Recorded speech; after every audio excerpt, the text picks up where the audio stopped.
Essa é uma questão que trata sobre o texto do Jaspers, onde ele vai comentar que existe um senso comum de que a filosofia ela é inútil, que ela carece de alguma utilidade. A filosofia é abstrata, ela é demasiadamente complexa, ela não é possível de ser compreendida, não existe vocação para o pensamento filosófico, ou seja, ela não tem muito o que dizer. A ideia do Jaspers é justamente questionar essas opiniões sobre a filosofia e não nos contentarmos com ela. A visão dele se expressa no final do texto, quando ele quer dizer que a filosofia aspira um conhecimento superior que o mundo das opiniões não quer. A gente observa que esse texto traz de maneira clara uma discussão entre o conhecimento filosófico e a visão dessa filosofia no senso comum.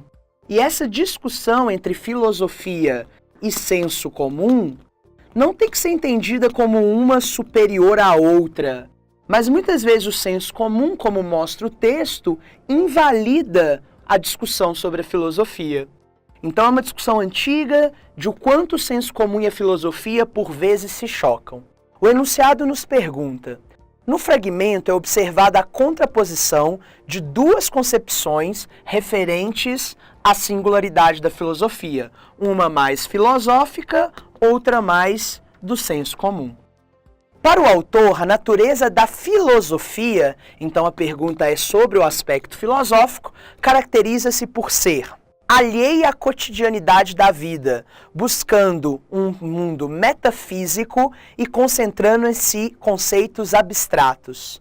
Essa visão de que a filosofia é alheia aos problemas é justamente a visão do senso comum.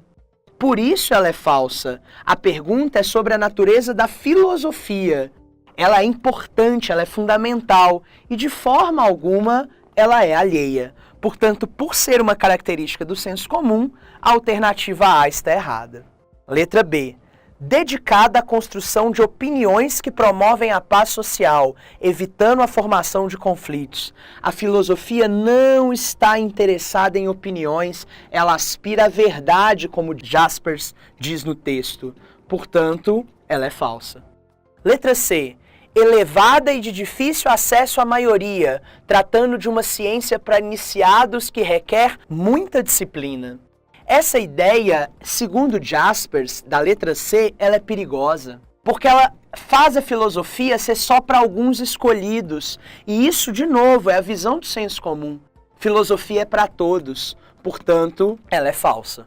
Letra D, marcada pelo criticismo sendo a sua essência a negatividade, que manifesta-se nas constantes procuras por rupturas. A filosofia não é negativa, cuidado com essa visão do senso comum.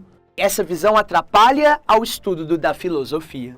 Letra E, questionadora do senso comum, pretendendo superar a esfera das opiniões para concentrar-se no universo reflexivo. Filosofia lá na Grécia era no universo do logos, da reflexão. E a letra E é exatamente o que está dizendo na parte final do texto. Portanto, ela é verdadeira e a única alternativa possível de ser marcada.